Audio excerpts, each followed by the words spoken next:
morning. My name is Kenneth. This is Word Culture. I'm standing at a place called Gimpa. It's a school. I can't remember the full meaning of Gimpa actually, but it's a very nice looking school in Accra, Ghana. I'm going to share with you two stories about two people who encountered Jesus and had their miracles given to them. And I want to title this The Logic of Faith.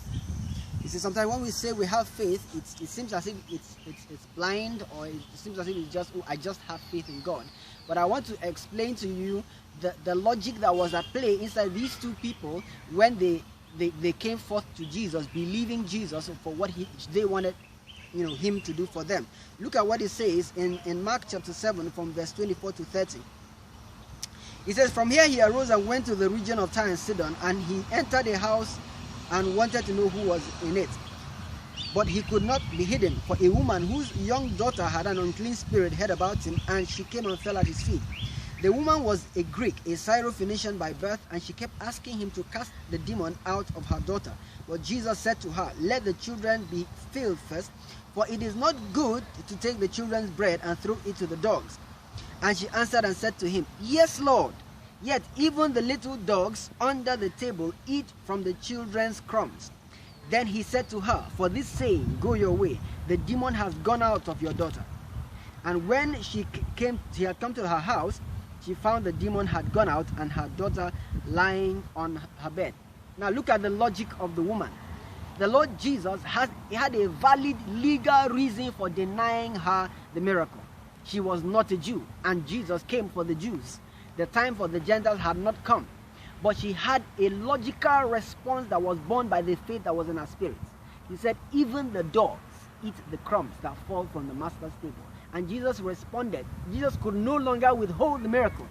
Jesus said, "For this you're saying, for saying this, for thinking in this way, for having this kind of logic of faith, it has been done for you." She knew what she was coming to receive. She was completely so convinced that she could structure her faith logically. That is the logic of faith. Look at the second example. The Centurion in Matthew chapter 8 from verse 5, he says, "Now when Jesus had entered Capernaum, a centurion came to him pleading with him, saying, 'Lord, my servant is lying at home paralyzed and dreadfully tormented.' Then Jesus said to him, 'I will come and heal him.' The centurion answered and said, 'Lord, I am not worthy that you should come under my roof, but only speak a word and my servant will be healed. For I also am a man under authority, having soldiers under me. And I say to this one, go, and he goes, and to another, come, and he comes, and to my servant, do this, and he does it.'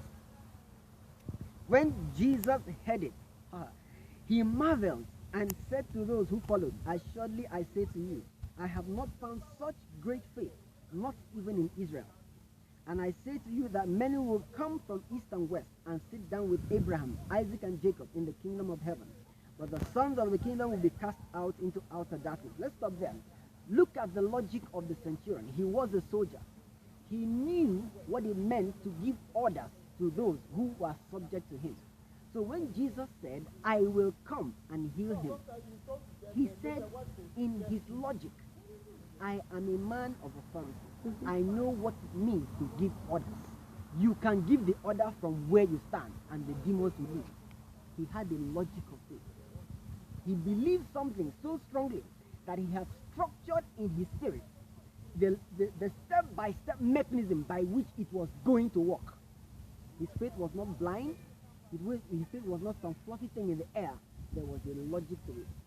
I believe that you can also get into a realm of structuring your faith in the spirit to the point that when adverse circumstances try to shake it, the logic is so strong that you can stand. That is what happened to these two people, and they were able to get something out of Jesus. There are many other examples.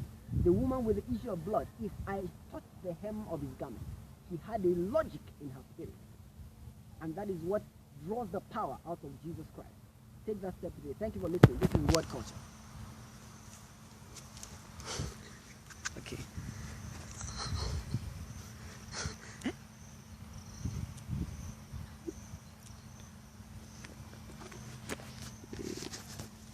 Why is it not stopping?